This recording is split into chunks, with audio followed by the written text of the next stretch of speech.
Hai, kami dari kelompok 3 yang terdiri dari saya sendiri Feni, Nidia, Marcelina, Marco, dan Nedri.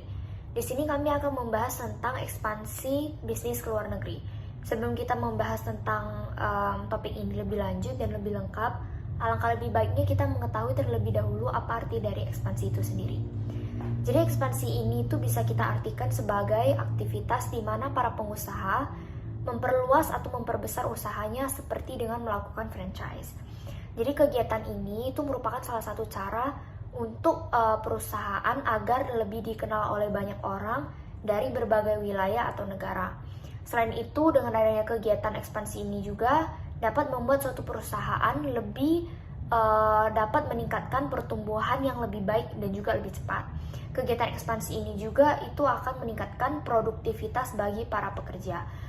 Jadi di sini Jakarta Salon itu telah mengikuti kegiatan ekspansi tersebut, dan salah satu negara yang kami pilih itu adalah negara Malaysia. Kenapa Malaysia? Karena Malaysia itu merupakan salah satu negara yang dekat dengan Indonesia.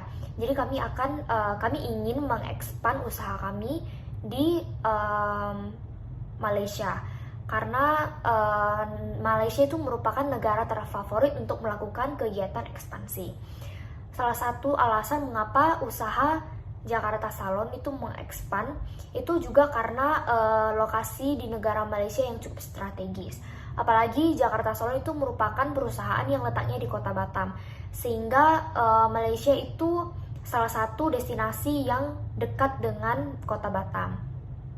Selain strategis, segi pemasaran Malaysia juga tidak begitu beda dengan Indonesia dan memiliki karakteristik pasar yang tidak jauh berbeda. Dengan budaya, kultur, dan bahasa, Malaysia dan Indonesia itu mempunyai bahasa yang tidak jauh beda.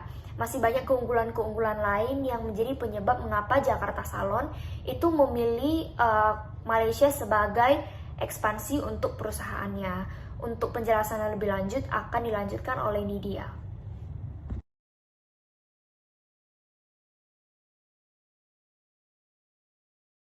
Selanjutnya di sini saya masih akan menjelaskan tentang latar belakang. Jadi yang sudah dijelaskan oleh Feni tadi sebelumnya, dijelaskan bahwa Jakarta Salon ini akan mengekspansikan usahanya ini ke luar negeri. Nah, di sini saya akan menjelaskan tentang apa saja sih langkah-langkah atau step-step yang harus dilakukan oleh Jakarta Salon sebelum memasuki negara Malaysia. Nah, jadi yang pertama itu, sebelum perusahaan Jakarta Salon ini mengekspansikan usahanya ini ke Malaysia, Jakarta Salon itu wajib mengetahui dan juga mempelajari langkah-langkah atau aturan-aturan yang ada di negara Malaysia. Dan yang kita ketahui, Indonesia dan Malaysia itu adalah negara yang berbeda, dan biasanya setiap negara itu pasti memiliki aturan-aturan tersendiri untuk diikuti oleh seluruh warga negaranya. Jadi mau tidak mau, Jakarta Salon ini harus mengetahui aturan-aturan yang ada di Malaysia. Kemudian yang kedua itu, Jakarta Salon juga wajib mempelajari tentang country risk atau resiko apa saja yang dapat terjadi atau muncul ketika Jakarta Salon ini hendak melakukan kegiatan ekspansi ke Malaysia. Nah, jadi sebenarnya para pengusaha itu tidak hanya dapat mengekspan usahanya ini ke negara Malaysia saja, karena masih ada beberapa negara yang dianggap negara tersebut adalah negara yang paling terfavorit untuk melakukan kegiatan ekspansi. Contohnya seperti negara Singapura dan juga negara Thailand. Nah, tapi Jakarta Salon ini tuh memilih negara Malaysia sebagai kegiatan ekspansi karena Indonesia dan Malaysia itu cukup dekat dan juga tidak jauh dari bahasanya, kulturnya, budayanya itu tidak jauh gitu. Nah, kemudian sebenarnya kegiatan ekspansi ini pastinya mempunyai biaya yang lumayan besar gitu. Tetapi jika pengusaha itu dapat memanage atau mengatur keuangan usahanya ini dengan baik, kegiatan aktivitas ekspansi ini tuh tidak akan susah gitu. Dan apalagi kegiatan ekspansi ini pastinya akan membuat orang lebih mengenal atau mengetahui tentang usaha kita. Dan yang pastinya kegiatan ekspansi ini akan sangat menguntungkan bagi para pembisnis. Next, saya akan menjelaskan tentang bab 2, yaitu tinjauan pustaka. Nah, jadi jadi di sini ada 9 subbab, yaitu ekspansi, strategis, foreign market entry strategis, ada orientasi manajemen, ada country risk, ada financial intermediaries, ada financial innovation, ada culture and organizational, dan ada typology of study. Yang pertama saya akan menjelaskan tentang ekspansi. Nah, jadi ekspansi itu apa? Jadi kalau dalam lingkup bisnis itu, ekspansi itu adalah kegiatan bisnis suatu perusahaan untuk memperluas modal usaha, jaringan bisnisnya, dengan memperluas cakupan pasar dari perusahaan tersebut. Nah, terus di sini ada 7 cara ekspansi ke pasar luar negeri, yaitu ada ekspor, pemberian lisensi, franchising, investasi langsung, patungan, pembukaan cabang, dan investasi portofolio. Nah, terus ada bentuk-bentuk ekspansi menurut Bambang Rianti. Jadi dibagi menjadi 2. Yang pertama itu ada business expansion. Nah, jadi business expansion itu apa? Jadi ekspansi bisnis yang dimana mereka tidak mengubah struktur modalnya. Jadi yang dimaksud di sini perusahaan itu cuma sekedar menambahkan modalnya, tetapi tidak menambah alat produksi. Nah, next ada financial expansion yang kedua. Jadi ekspansi finansial itu adalah ekspansi yang membutuhkan penambahan modal. Jadi dia merubah struktur modalnya. Kalau yang tadi itu tidak. Kalau ini merubah. Jadi ada penambahan modal. Jadi itu penambahan modal untuk jangka panjang seperti mendirikan pabrik baru, membeli alat produksi, dan juga merger dengan perusahaan lain atau penggabungan perusahaan A dengan B. Next ada strategis. Nah, strategis itu apa? Jadi strategi itu adalah serangkaian tindakan yang terintegrasi yang didesain secara terkoordinasi untuk mendapatkan keuntungan kompetitif. Nah, terus ada lagi strategi adalah keputusan yang mempunyai tujuan yang lebih terarah, selaras dengan keahlian dan sumber dayanya. Nah, di sini dapat disimpulkan strategi itu apa? Jadi strategi itu adalah serangkaian keputusan yang terintegrasi dan terkoordinasi yang mempunyai tujuan yang terarah untuk mendapatkan keuntungan kompetitif.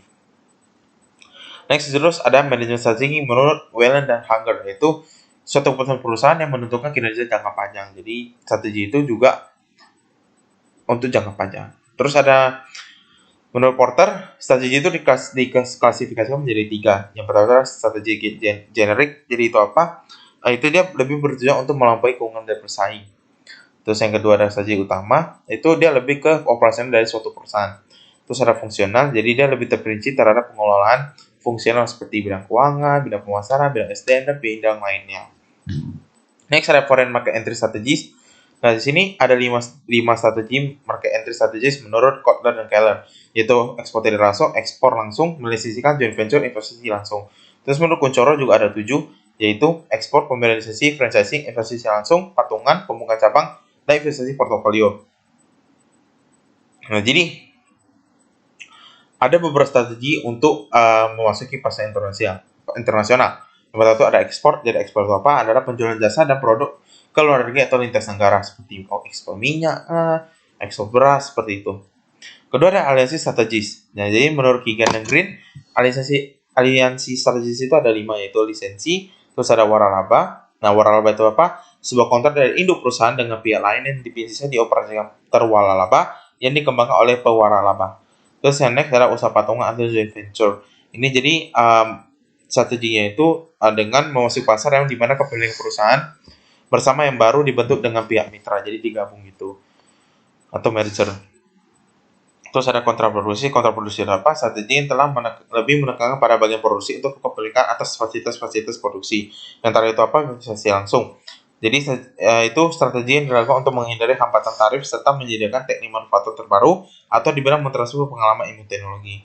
Next ada orientasi manajemen. Jadi orientasi manajemen itu apa? Nah, jadi orientasi manajemen itu sangat penting sekali bagi perusahaan-perusahaan atau organisasi untuk mengetahui tentang orientasi pasar yang dimana sejalan dengan perubahan kebutuhan pelanggan dikarenakan terus meningkatnya persaingan global sehingga menyadari akan pentingnya pendekatan dengan pasar untuk bertahan di suatu kondisi. Jadi orientasi pasar itu apa? Jadi budaya bisnis yang mempunyai komitmen berkreasi terhadap pelanggan dengan menciptakan nilai unggul. Itu menurut Atta tahun 2018. Menurut UNCLOS, orientasi pasar adalah aktivitas yang berkaitan dengan menilai kebutuhan dan keinginan pelanggan. Menurut Narver dan Salater itu jadi orientasi pasar itu dibagi menjadi 3 komponen utama. Yang pertama itu orientasi pelanggan. Nah, jadi tujuannya itu untuk menciptakan nilai unggul terhadap pembeli secara terus-menerus. Jadi lebih pro ke pelanggan. Jadi dia lebih mementingkan apa yang diinginkan oleh pelanggannya. Nah, jadi dapat diartikan bahwa orientasi pelanggan itu yaitu pemahaman tentang target beli pelanggan.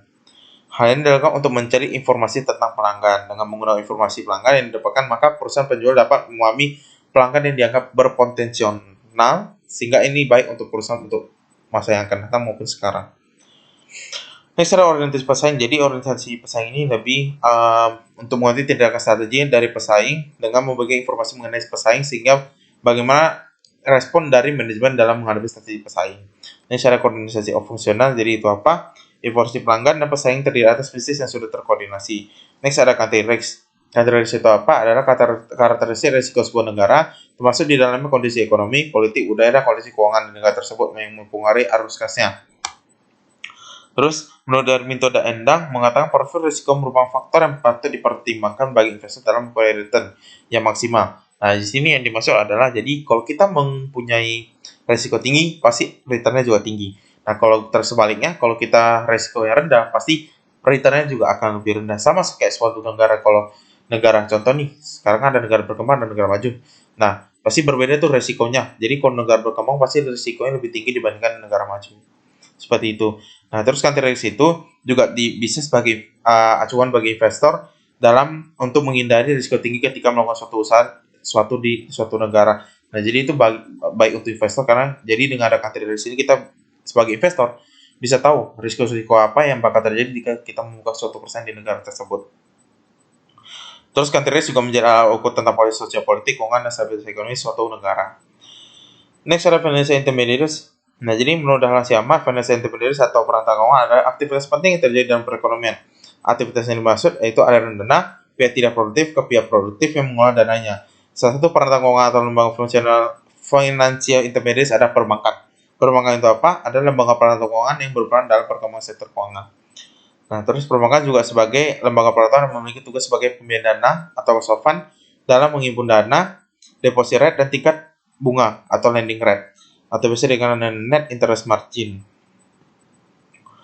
Terus next adalah financial innovation. Menurut OJK nomor 13 POJK 02/2018 tentang inovasi keuangan digital di sektor jasa keuangan, aktivitas pembaruan dari instrumen keuangan menambah nilai baru seiring perkembangan dunia global dan sektor jasa keuangan.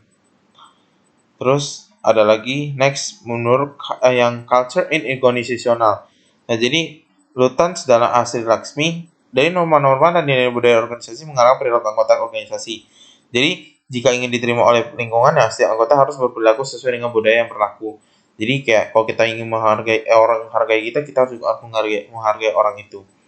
Terus, menurut Victor F. Drucker dalam Pabundutika, budaya organisasi harus penyelesaian masa eksternal maupun internal implementasinya secara konsisten oleh suatu organisasi dan diteruskan kepada anggota baru sebagai pembelajaran atas setiap masalah. Jadi, budaya organisasi ini sangat bagus sekali untuk dalam suatu organisasi. Jadi patut diterapkan untuk anggota-anggota setelahnya.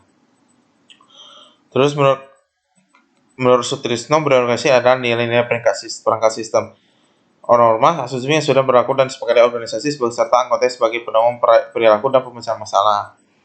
Nah, terus di sini menurut Kleitner dan Kineki, budaya organisasi mempunyai 4 fungsi, yaitu memberikan identitas kepada pegawainya, memudahkan komitmen kolektif, mempromosikan stabilitas sosial, membentuk perilaku dengan membantu manajer merasakan keberadaannya. Terakhir ada tipologi Hofstede. Menurut Hofstede, budaya merupakan suatu perasaan, tindakan, dan keyakinan dari manusia atau survey of the mind. Nah, jadi Hofstede itu memiliki analogi yang menarik, yang bagus sekali tentang budaya. Nah, jadi dia mengumpamakan budaya kehidupan manusia itu dengan komputer. Maka budaya itu merupakan penentu bekerjanya suatu komputer. Jadi yang artinya berarti budaya itu yang membuat manusia bekerja atau bergerak tanpa adanya budaya, maka manusia itu tidak bakal memiliki perasaan, tindakan apa yang harus dilakukan. Dengan begitu, budaya merupakan penggerak manusia. Dengan tanpa adanya budaya, manusia hidup tanpa memiliki mana. Sekian, terima kasih. Kemudian saya akan menjelaskan mengenai bab 3 yaitu mengenai analisis dan pembahasan. Ya, pada bab ini penulis akan membahas dan melakukan analisis tentang apa dan bagaimana strategi akan diterapkan oleh The Jakarta Salon selaku perusahaan yang bergerak di bidang jasa untuk memasuki pasar luar negeri tepatnya di Kuala Lumpur, Malaysia dengan tujuan untuk melakukan ekspansi usaha yang telah dijalani sejak tahun 1998. Nah, di sini juga penulis akan menjelaskan mengenai strategi dan resiko yang akan dihadapi dan bagaimana cara untuk meminimalisir resiko yang terjadi. Dan di sini juga saya akan menjelaskan mengenai matriks sederhana. Ya, yang pertama saya akan menjelaskan mengapa kami memilih Malaysia sebagai tujuan ekspansi bisnis ini. Ya, yang pertama karena Malaysia merupakan lokasi yang cukup strategis di Asia dan memiliki biaya awal yang lebih rendah dibandingkan dengan Singapura dan negara-negara Asia lainnya. Kemudian, Malaysia juga memberikan insentif yang kuat untuk mendorong pembentukan bisnis dan investasi modal. Selain itu, Malaysia juga memiliki karakteristik pasar yang hampir sama dengan Indonesia. Kemudian yang ketiga, Indonesia dan Malaysia itu merupakan dua negara di Asia Tenggara yang memiliki banyak kesamaan budaya, mulai dari segi penduduk, di mana mayoritas agama yang dipeluk kedua negara tersebut adalah Islam. Ya, kemudian tidak hanya dari segi agama, tetapi juga dari segi bahasa, sama-sama merupakan bahasa turunan dari bahasa Melayu. Kemudian yang terakhir, regulasi pemerintah di negara Malaysia itu ya tidak seberat regulasi di negara lain, sehingga hal ini tentu saja akan memudahkan ekspansi usaha yang akan dilakukan oleh The Jakarta Salon. Nah, kemudian langkah-langkah apa sih yang harus dilakukan untuk memasuki pasar asing? Ya, yang pertama, sebelum melakukan ekspansi usaha, pastinya setiap perusahaan yang ingin mendaftar itu harus memiliki nama perusahaan yang unik dan tidak menyerupai nama perusahaan yang terdaftar sebelumnya di Malaysia. Nah, setelah langkah ini selesai, The Jakarta Salon akan menyewa jasa agen sebagai perantara dalam mengurus perizinan entitas The Jakarta Salon ke dalam sistem registrasi untuk mendapatkan persetujuan dari kantor pemerintah di Malaysia. Kemudian yang kedua, memiliki kantor terdaftar di Malaysia. Namun sebelumnya harus memiliki alamat kantor lokal dan agen terdaftar lokal dulu ya.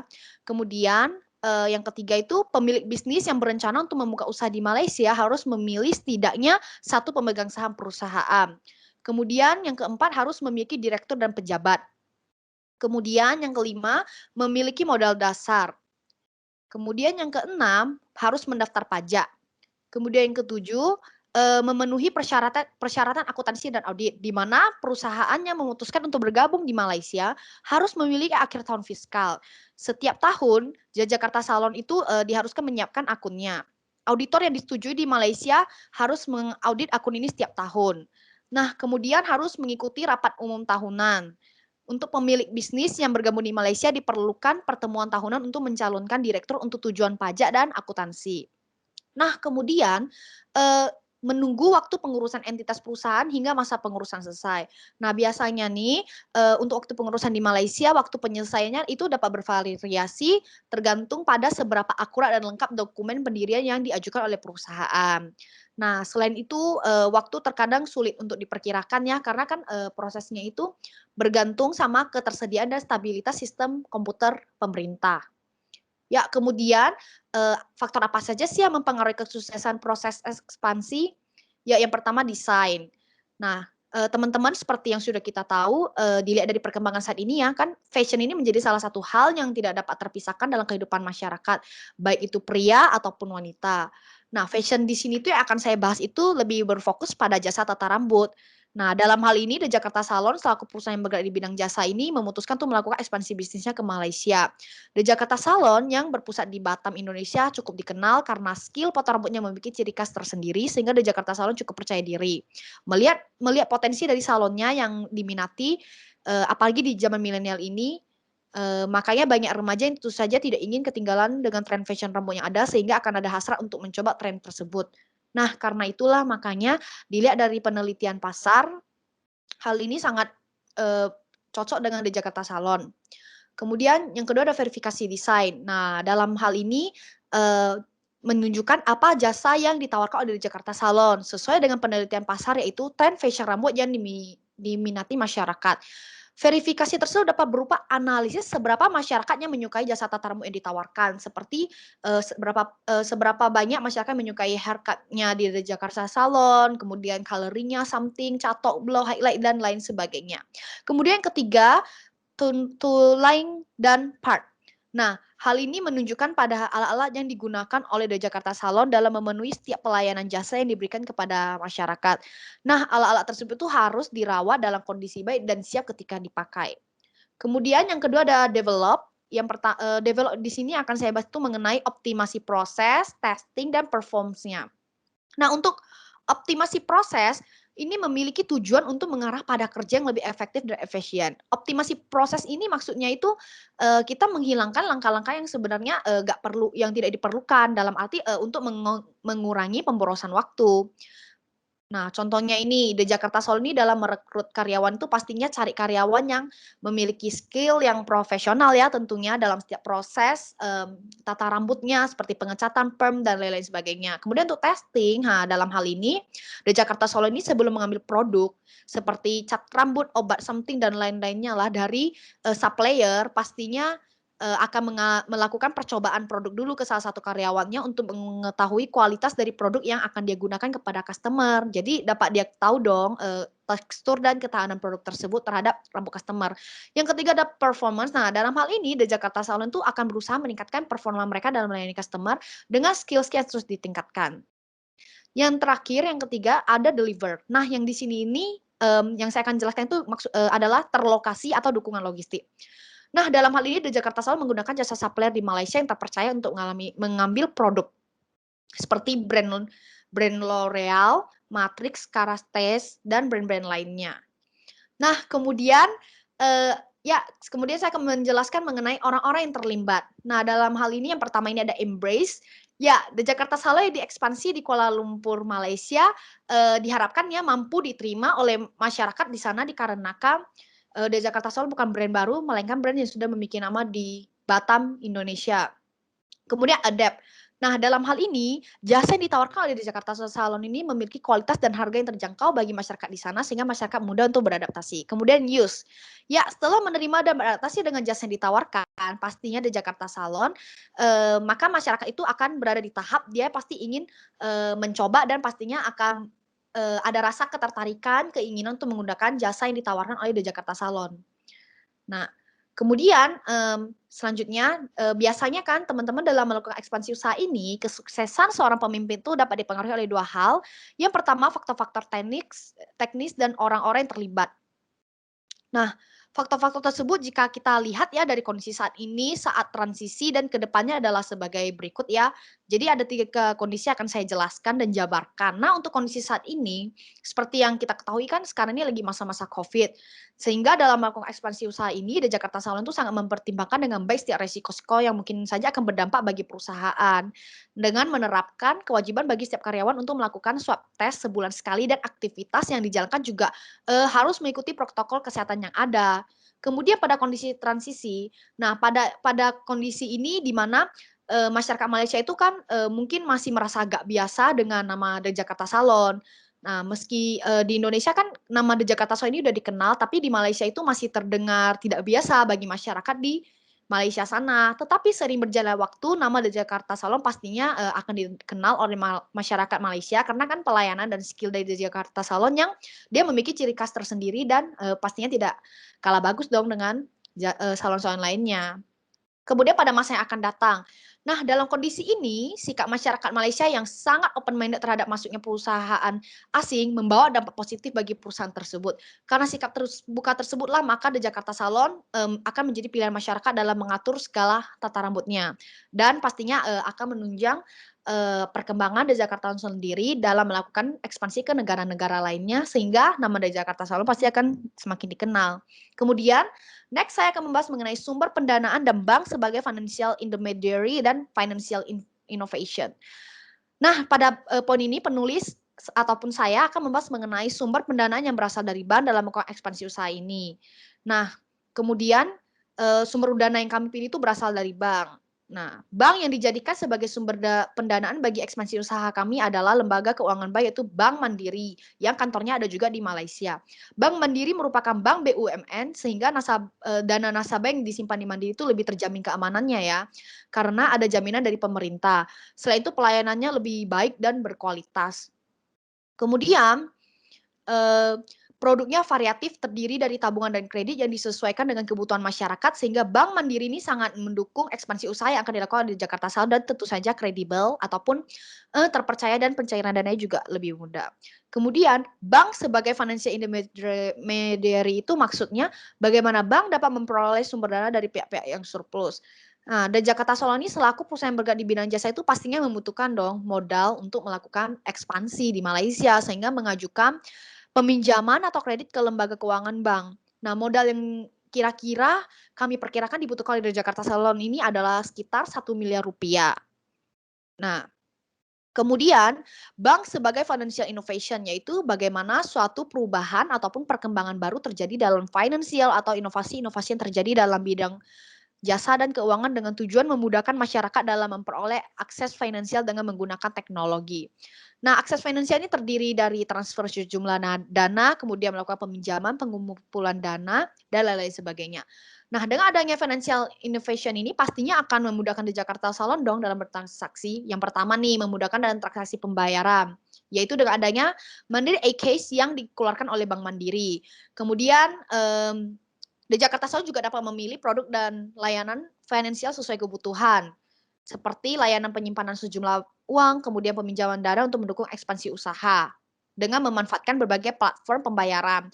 Kemudian memudahkan melakukan investasi yang yaitu ketika memiliki sejumlah dana maka dapat diinvestasikan dalam dunia invest. Kemudian memudahkan dalam melakukan pengelolaan keuangan. Nah, dalam hal ini pastinya membantu dari Jakarta Salon dalam mengelola keuangannya, dari pemasukannya, kemudian pengeluarannya juga.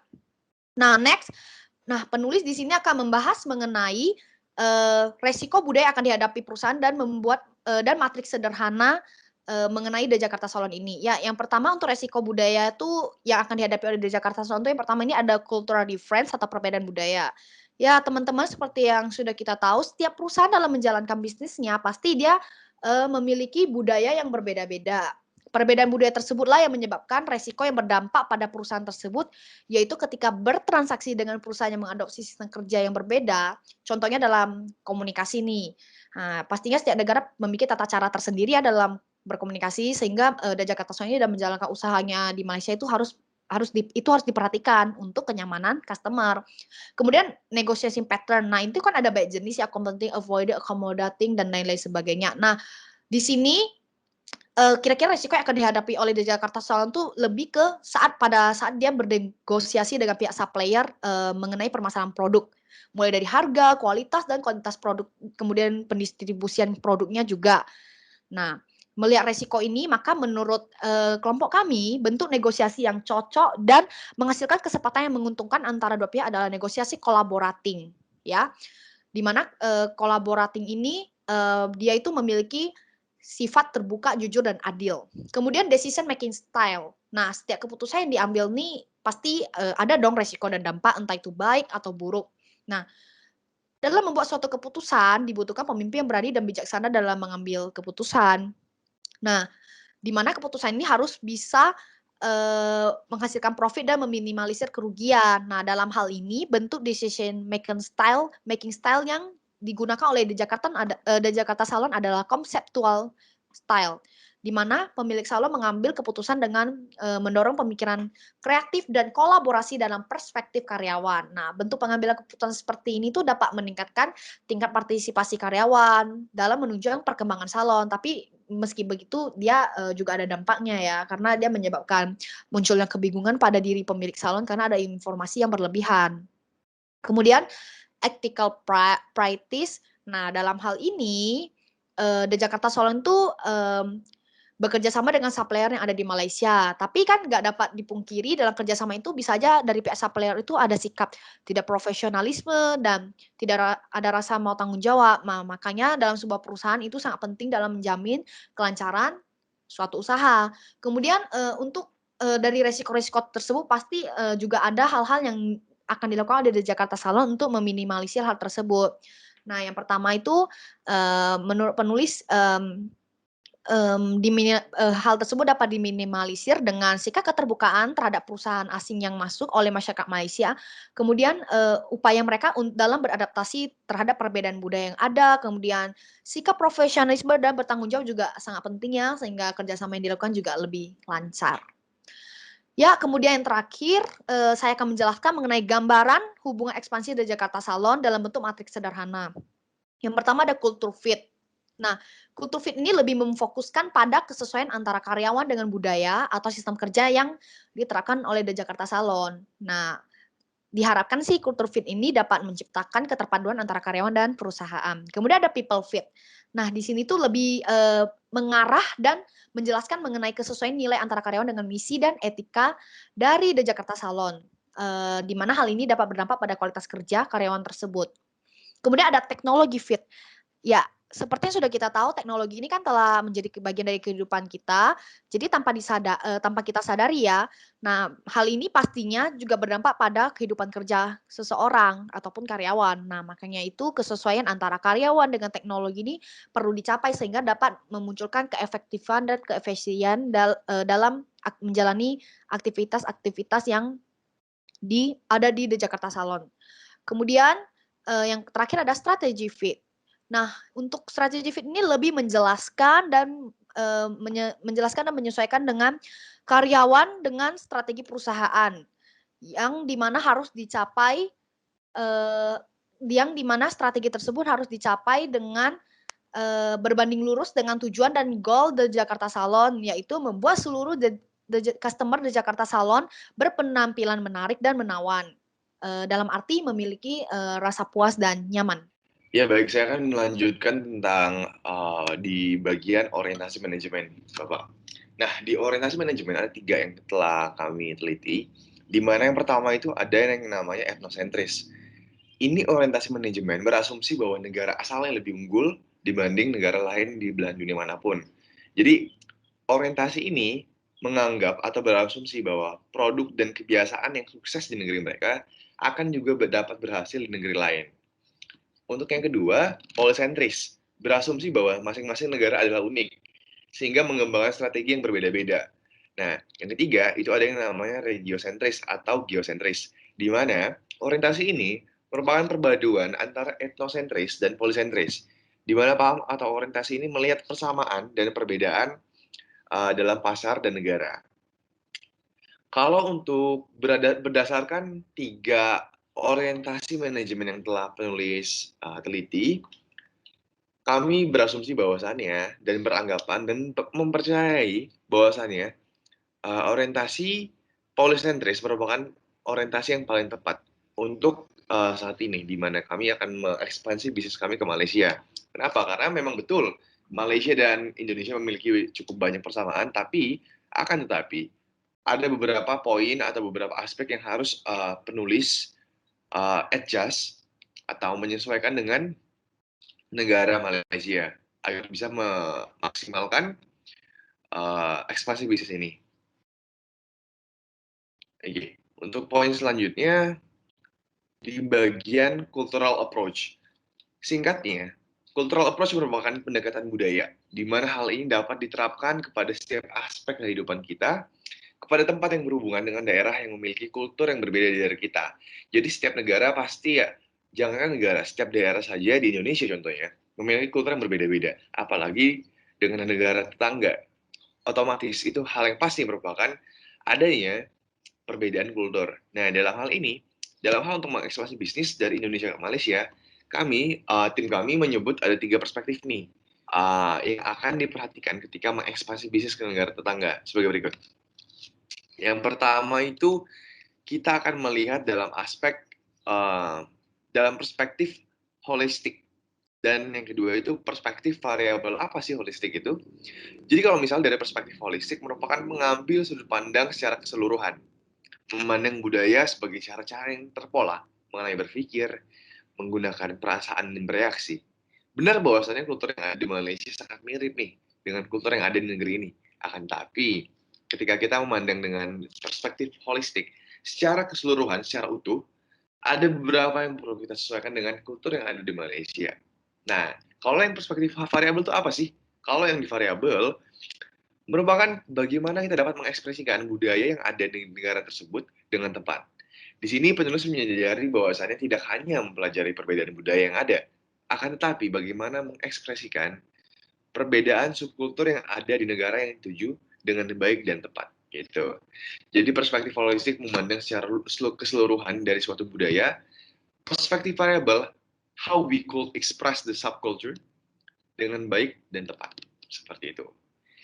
Lalu untuk poin selanjutnya, untuk memaksimalkan ekspansi bisnis yang ada, penulis juga menyebutkan adanya analisa Hofstede. Penulis juga mengulik nih tentang apa sih analisa Hofstede itu. Analisa Hofstede ini tercipta atau tercetuslah dari seorang bernama Gerd Hofstede berhasil mengidentifikasikan nih 5 model karakteristik untuk mengukur sebuah kultur di masyarakat lintas negara dengan cara mengambil sampel dari 40 negara. Seperti itu. Yang pertama, dimensi pertama dari analisa Hofstede itu merupakan power distance. Memiliki dua nih poin di dalam poin power distance ini. Yang pertama itu high power distance, yang kedua itu low power distance. Apa sih high power distance itu? High power distance merupakan perbedaan kekuasaan yang sangat jelas di antara masyarakat. Misalnya, di Malaysia terjadi hubungan yang tidak dekat antara atasan dan bawahan. Sedangkan kalau low power distance, kebalikannya, vice versa, di mana kekuasaan lebih dibagikan secara merata. Seperti itu. Misalnya di Indonesia, startup company, di mana top level manajemen sering bersosialisasi dengan mid to low level management. Seperti itu. Lalu untuk mungkin secara singkatnya atau secara yang lebih gampang dimengerti, high power distance, kalau kita mengasumsikan di suatu perusahaan, high power distance itu bisa kita bilang sebagai corporate, big corporate lah, bisa kita bilang. Di mana jenjang kekuatan itu terasa banget dan terlihat. Nah, kalau misalnya low power distance mungkin bisa kayak seperti startup company yang masih belum terlalu jelas untuk perbedaan kekuasaan itu nggak terlalu signifikan dicondongkan lah. Seperti itu. Yang poin selanjutnya merupakan individualism and collectivism. Nah, apa sih perbedaannya? Yang pertama itu individualism. Individualism ini suatu kultur nasional di mana seorang lebih suka bertindak sebagai individu atau perorangan daripada kelompok. Budaya ini tuh lebih menitik beratkan kepada inisiatif penerimaan. Akan lebih tertarik lah pada sesuatu yang menantang, hedonisme, prestasi, kemajuan, self-direction, dan aktivitas diri yang maksimal. Jadi, sesuai namanya lah, individualism merupakan individualis, sifat yang individualis. Contoh, negara yang berbudaya individualisme merupakan contohnya itu ada Singapura, ada juga Amerika. Orang-orang di Amerika, di US itu bekerja keras untuk mencapai jabatan yang tinggi dan nggak segan untuk bersaing demi memperebutkan posisi tertentu tanpa memikirkan orang lain. Jadi just pursuing their goals, just do whatever it takes untuk mencapai suatu tujuan. Itu yang bisa dibilang sifat individualistik. Tidak terlalu memikirkan perasaan orang lain atau tidak terlalu memikirkan aspek-aspek lain dari kehidupan dia.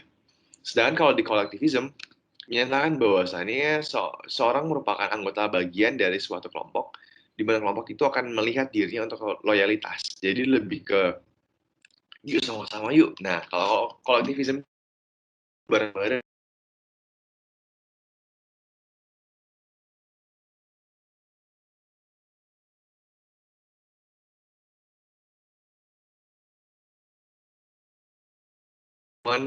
woman dalam berkomunikasi. Woman dalam kata arti dalam bahasa Mandarin ya. Woman, kami, dan kami. Kalau dalam sisi berkomunikasi. Itu soal contohnya. Di dalam loyalitas dan keharmonisan antar karyawan sangat terjaga sehingga bentrokan pribadi dapat dihindari. Jadi orang-orang yang bersifat kolektivisme itu lebih ke sifatnya itu ya yuk kekeluargaan yuk. Nah, seperti itu. Poin selanjutnya merupakan masculine and feminine. Budaya maskulin dimiliki oleh bangsa-bangsa yang tinggal daerah beriklim panas, tropis, dan dekat dengan garis khatulistiwa. Kebudayaan maskulin menghargai nilai prestasi kerja dan ketegasan, sehingga budaya ini dianggap lebih sesuai dengan karakter laki-laki yang tegas, lebih berambisi, dan berani bersaing. Contoh negara yang memiliki budaya maskulin adalah Indonesia dan Malaysia, di mana menganggap jenis kelamin laki-laki memiliki kekuasaan lebih tinggi dan sebagai penerus nama keluarga. Sedangkan kalau feminim, kebalikannya nih, lebih banyak dimiliki oleh bangsa-bangsa yang tinggal di daerah beriklim dingin dan sedang, atau jauh dari garis khatulistiwa, Kebudayaan feminim itu memiliki nilai penurut dan mendukung kehidupan sosial di mana lebih menghargai sesama dan simpati kepada orang yang berkekurangan gitu. Contohnya itu apa sih? Contohnya itu adalah tidak adanya diskriminasi atas gender saat melamar pekerjaan gitu. Next itu uncertainty avoidance. Jadi merupakan tingkatan di mana individu dalam suatu negara lebih memilih situasi terstruktur dibandingkan tidak terstruktur. Jadi dimensi atau variabel poin ini merupakan bagaimana suatu budaya itu, seseorang atau suatu budaya di suatu kelompok atau daerah itu lebih cenderung untuk menghindari ketidakpastian gitu loh. Contohnya itu apa? Di Indonesia, untuk mengurangi ketidakpastian, masyarakat dapat menerapkan aturan, hukum, dan kebijakan-kebijakan. Seperti itu. Next itu ada yang namanya orientasi jangka pendek dan panjang. Sesuai namanya saja, jadi kalau misalnya orang-orang yang berpikir jangka pendek, ya hanya memikirkan beberapa saat ke depan. Sedangkan jangka panjang itu dapat merefleksikan seberapa luas masyarakat bergantung pada kemampuannya menganalisis persoalan, jadi jangka panjang pemikirannya. Next itu ada yang namanya juga konklusi sebagai pemimpin dalam analisa OCD. Nah, di sini tadi kan kita udah ngejelasin semuanya tentang dimensi-dimensi dari analisa OCD. Dari penjelasan 5 dimensi itu, penulis selaku pemimpin perusahaan akan mengekspansi usahanya ke luar negeri, memiliki action plan yang perlu mengikutsertakan dimensi-dimensi di atas agar tercapai ekspansi yang berjalan dengan baik. Untuk poin selanjutnya, ada juga sistem politik negara tujuan ekspansi. Indonesia dan Malaysia memiliki persamaan budaya beberapa, akan tetapi untuk sistem pemerintahan tidak sama. Gitu lah. Sedangkan kalau misalnya Indonesia itu sistemnya itu presidensil, sedangkan kalau misalnya di Malaysia itu pemerintahan parlementer. Nah, di sini ada ada tabel perbedaan sistem pemerintahan Indonesia dan Malaysia. Bapak Ibu dan teman-teman semua bisa membaca tabelnya untuk lebih jelasnya. Lalu juga kita lanjut ke country risk. Untuk di country risk itu otomatis lah, hal yang pasti setiap negara akan memiliki permasalahan dan resikonya sendiri.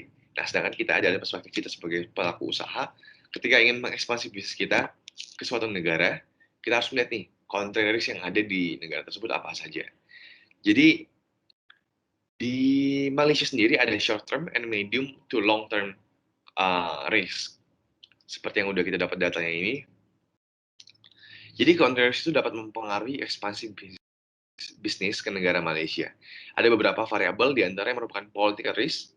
Short term political risk mengklasifikasikan pengukuran kemungkinan risiko yang muncul akibat situasi politik dan asimilasi dari beberapa kejadian yang terkoneksi dengan cross-border transaction.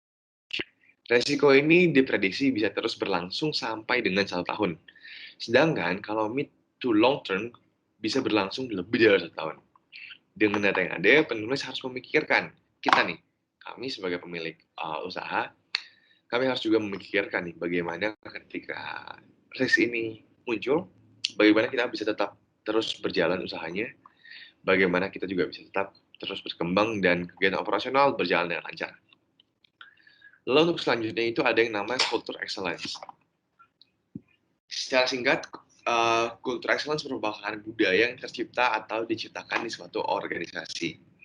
Ada 3 untuk culture. Apa sih culture excellence? Itu ada 3. Pertama itu ada variable people, politics, dan culture.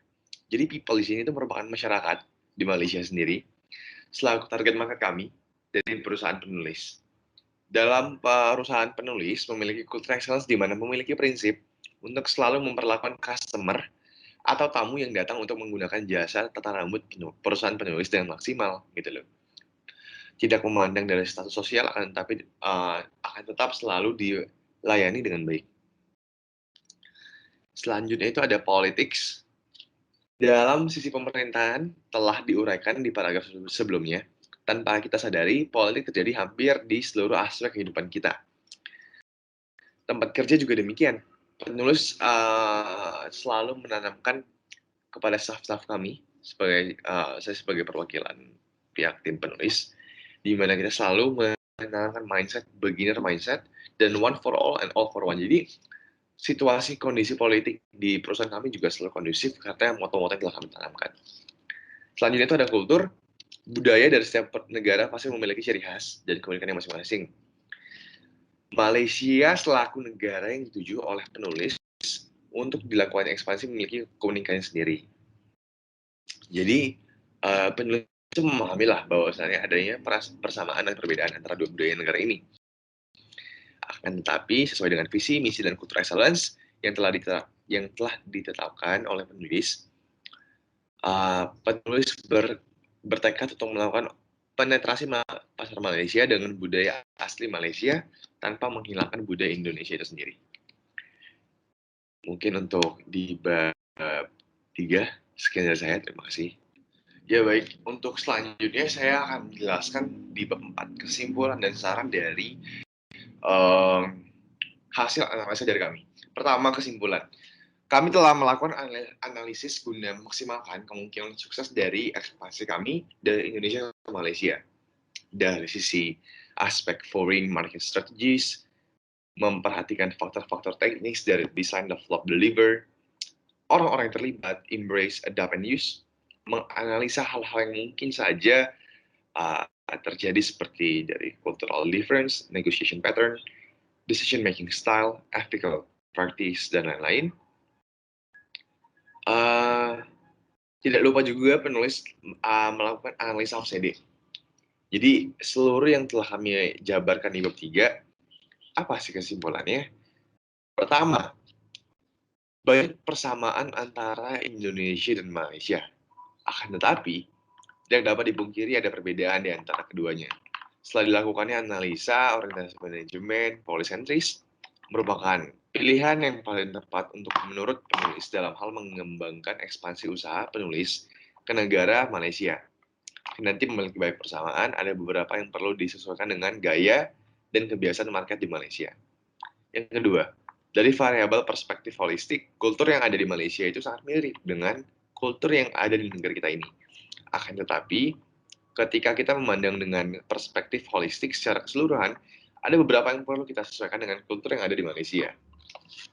Yang ketiga, variabel dimensi dari analisa OCD itu menunjukkan bahwasannya dari sisi power, dimensi pertama, penulis akan melaksanakan low power distance, di mana kekuasaan lebih dibagikan secara merata. Jadi, kesenjangan power itu masih belum tidak terlalu kelihatan. Jadi masih antara atasan, bawahan, dan staff-staff itu masih bisa mingling around, masih bisa kumpul, masih bisa kalau misalnya staff itu ada perlu apa, ngomong ke atasan langsung bisa. Seperti itu. Yang poin nomor 4, design, develop, deliver menjadi variabel penting guna memaksimalkan ekspansi bisnis ke kancah internasional. Bagian design, develop, deliver ini sudah dijabarkan di bab 3 secara detail dan sangat rinci. Lalu untuk poin nomor 5, dari sisi finance perusahaan, penulis dan rekan-rekan akan menggunakan Bank Mandiri selaku Bank BUMN Indonesia. Karena Bank BUMN ini memiliki reputasi yang baik, pertama, memiliki fitur-fitur yang dapat menunjang kinerja ekspansi usaha dalam negeri di kancah internasional. Dan penulis dan rekan-rekan juga memilih untuk menjunjung tinggi nilai kebangsaan Indonesia. Poin nomor terakhir, saran. Nah, ada pun manfaat yang kami harapkan dari hasil penelitian kami sebagai penulis. Pertama, bagi pembaca. Penelitian ini diharapkan dapat menjadi sebuah pandangan bagaimana cara melakukan analisa pasar, perbedaan budaya, memilih orientasi manajemen yang tepat, bagaimana untuk melakukan desain, develop, deliver, memilih perbankan yang tepat untuk melakukan ekspansi bisnis ke kancah internasional. Jadi, biar pembaca juga bisa tahu bagaimana hal yang baik atau hal-hal apa saja yang harus dianalisis sebelum melakukan ekspansi bisnis. Yang kedua, bagi pemerintah Indonesia secara keseluruhan dan bagi pemerintah Kota Batam secara skala kabupaten, kiranya penelitian ini dapat menjadi salah satu faktor yang dapat dipertimbangkan bahwasannya para pelaku UMKM di Kota Batam memiliki cita-cita yang cukup luas kok. Kiranya ke depannya kebijakan pemerintah dapat mewadahi para pelaku UMKM seperti kami agar dapat mengembangkan produk atau jasa hasil dalam negeri ke kancah internasional lebih mudah. Yang ketiga, dalam upaya meningkatkan stimulus para pelaku usaha kecil dan menengah untuk lebih berkembang, kiranya pemerintah dapat melakukan sosialisasi dan memberikan edukasi lah kepada masyarakat tentang bagaimana melakukan ekspansi bisnis yang baik dan benar. Seperti itu. Poin nomor 4, last but not least, pemerintah juga dapat diharapkan membuat suatu lembaga yang dapat mewadahi lah dan memfasilitasi segala hal yang diperlukan dari para pelaku usaha UMKM untuk melakukan ekspansi bisnis dari aspek administrasi hingga ke eksekusi yang di lapangan. Bagaimana caranya? Seperti itu. Karena nggak dapat dipungkiri banyak sekali para pelaku UMKM yang pengen atau banyak banget pelaku UMKM yang memiliki cita-cita tinggi untuk mengembangkan bisnis mereka ke kancah internasional, akan tetapi terhambat dengan keterbatasan informasi, keterbatasan edukasi yang perlu mereka miliki sebenarnya. Bagaimana step by step-nya. Nah, kiranya pemerintah juga dapat mengembangkan suatu lembaga yang bisa mewadahi hal seperti ini guna meningkatkan perekonomian di Indonesia. Start dari UMKM. Terima kasih. Oke, ini merupakan daftar pustaka atau sumber-sumber yang kami pakai ada 1, 2, 3, 4, 6, 7, 8, 9, 10, 11. Jadi ada 11 sumber.